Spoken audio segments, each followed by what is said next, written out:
The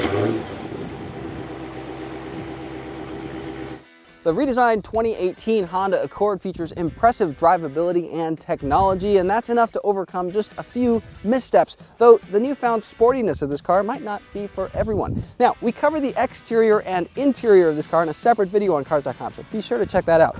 Now we've had a chance to drive most of the engines and transmissions available in the Accord. Let's take you through them. Now, most Accords sold will come with a 1.5-liter turbocharged 4-cylinder engine, which is the engine we're driving right now. This is in a touring model, the top trim level. First off, it comes with a normal gear selector. This is a mechanical gear selector. This isn't the really confusing push-button gear selector that comes with the optional engine, a 2-liter turbo.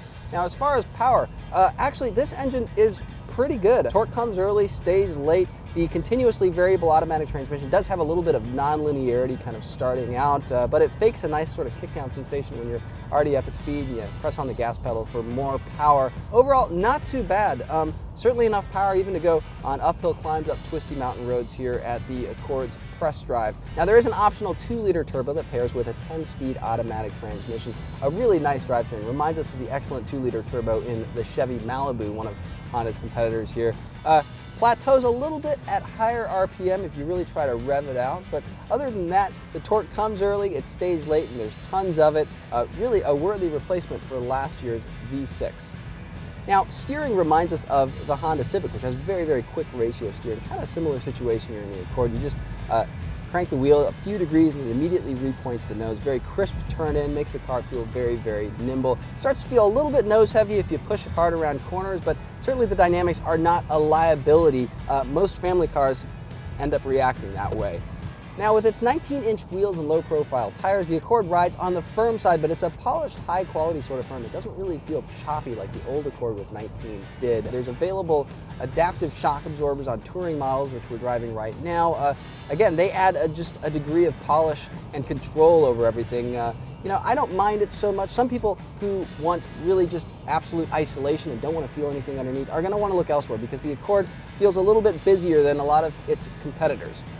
Now, trim levels that aren't the Sport or the Touring have 17-inch wheels instead of 19s and higher profile tires. That may soak up more of what's underneath you, give you a little bit better isolation. So if you're thinking that's what you want, make sure to try one of those. Speaking of the Sport, the Accord Sport with both the 1.5-liter and 2-liter models offers a true 6-speed manual transmission. So if you're a 3-pedal enthusiast, have at it. Honda lets you do that. And this is the first time in the Accord sedan in about a decade that you could get the top engine with a manual transmission. We've driven it. It's got medium throws, kind of a long clutch take-up, but immediate accelerator response, which is great for rev matching. It's a bit of fun. And the two engines don't seem quite so different as they do with the automatic transmissions. The 1.5 has plenty of torque. The 2-liter just has even more of it. Still, lots of fun either way. Speaking of sporty attributes, another thing that's maybe a little polarizing about the new Accord is the driving position. It's a little lower than the prior generation Accord. It seems a little low for the class, actually. You feel a little more sunken. You're sitting closer to the ground, even when you raise the driver's seat all the way. Some people may love that, think it gives the car kind of more athletic feel to it. Others may wish they just sat higher and had a better view of the road. Now, in terms of technology, the Accord comes with an impressive roster of standard features, things like automatic emergency braking with forward collision warning, full-speed adaptive cruise control that can even follow other cars at low speeds, and lane centering steering assist. It really does center your car as opposed to the steering assists out there that really just kind of pinball you gradually off the lane markings. All of that very impressive that it's standard even in the base Accord LX. The redesigned Accord is far from the best at everything. In fact, some shoppers may find it aggravating on several counts, but it has a lot of solid qualities that demand a hard look from all family sedan shoppers. Plenty of them will end up choosing this Honda, and that should solidify the Accord's sales popularity for years to come.